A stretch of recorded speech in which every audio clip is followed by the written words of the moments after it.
everybody, welcome back to Angry and Range. Let's take a few minutes today and talk about proficiency and what we can do to improve our proficiency owning a firearm. This is going to be aimed primarily at the concealed carry permit holder, but it also spills over into your everyday gun owner, especially those that are utilizing a firearm for protection, either in the home or in the vehicle or whatever. But what are we doing to stay in proficient short of going to the range? I know going to the range sometimes is inconvenient and it can be expensive as well, but there's some things that we can do to improve our proficiency off of the range in the privacy of our own home as well. But too often I see we get out on the range for either renewal or first time concealed carry permit holder, going through the course or whatever, and a lot of times though they'll get out there and go to shooting, and you come to find out they haven't even shot the gun since the last time they renewed or whenever they got their license, anywhere from 2 to 4 years prior. They haven't even been on the range, haven't even really thought about it. They put the gun in the purse or on their hip and they go, but they don't have that proficiency mindset, and it's kind of disconcerting. But there's some things that we can do to help improve our proficiency when it comes to the firearm. And one of the simplest things we can do is completely unload the firearm and clear the chamber and just practice our draw, a real slow, steady draw. Taking into consideration the time of year that it is. Right now it's in the middle of the winter, and the nice thing about winter is it's super simple to conceal a firearm. The downside to that is the accessibility to the firearm. Because sometimes you're going to have to be going through several layers of clothes to gain access to the firearm. Some of these things, we got to keep in mind, and just having that mindset, having that in our mind, will improve our proficiency, along with the practicing, dry firing your firearm, in the privacy of your own home. Of course, making sure that it's unloaded. Safety always first.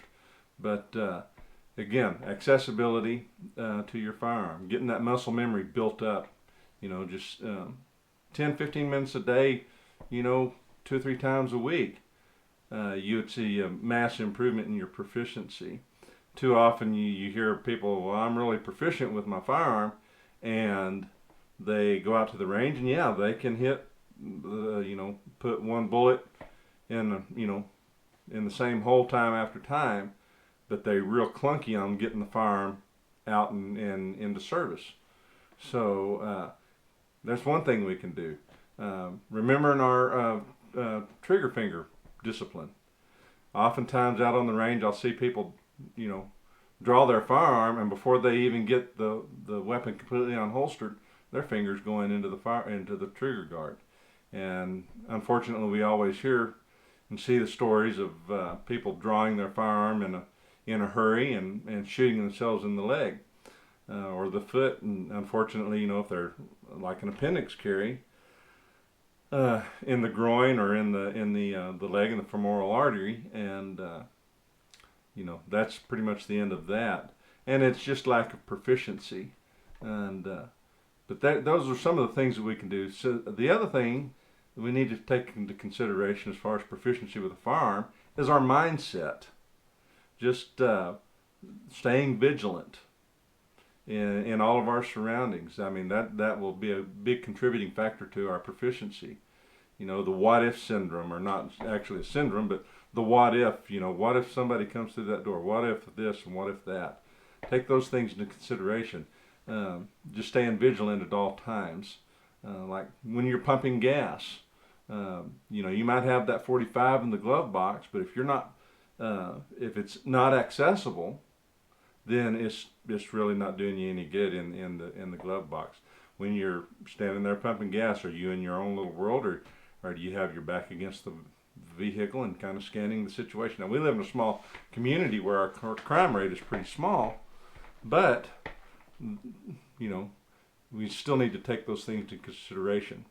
And there's just a whole lot of things that we can do off the range to stay proficient. Again, mindset, unloading your firearm, just practicing your draw, dry firing your weapon, uh, remembering that trigger finger discipline.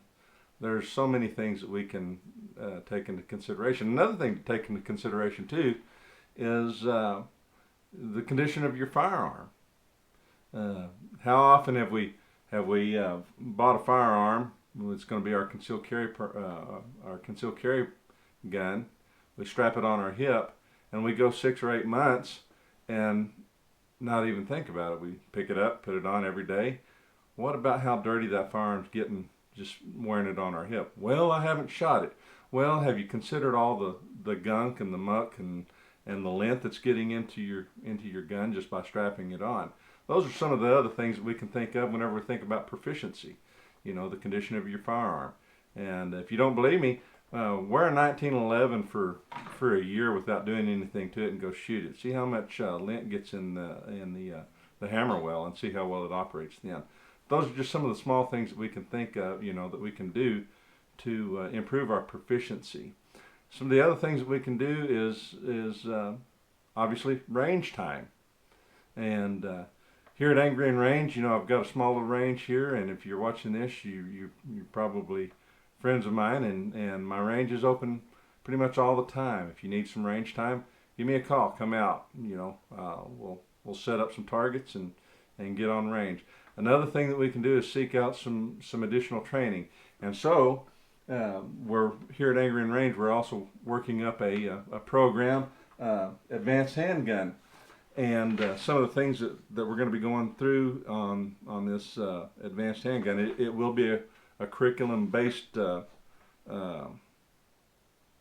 program, the basic fundamentals and handling. Now this is primarily for people that already have their concealed carry, but if you're thinking about getting your concealed carry, or if you just want the training as well, we can fit you into it. But basic fundamentals of handling, these are some of the things we're going to be covering. Reload and presentation drills, covering concealment, malfunctions, avoid and awareness control, stuff like that. It's going to be a one-day workshop, if you will. Be for about 8 to 10 students, and we're going to be shooting anywhere from 250 to 300 to 400 rounds per student. So it's going to be a completely full day, and I'm hoping to have this completely set up by April, maybe 1st of May, sometime early spring, and hopefully we'll see you there. If you're interested in it, you can contact me or comment below. If you have any if you have any suggestions, let's get a conversation going on this. Comment in the comments below. How do you stay proficient on and off the range? Let's get a conversation going on that, and see if we can't get our proficiency levels up, you know, to higher levels. So I hope you enjoyed this video. We got some other videos coming up. I got some pretty neat stuff coming up. I hope we'll actually be back out on the range and doing some shooting and having some fun with it. So stay tuned, and I hope you enjoyed this. So from Angry and Range, where we love the Lord, we love America, and we love the Second Amendment. See you on the range.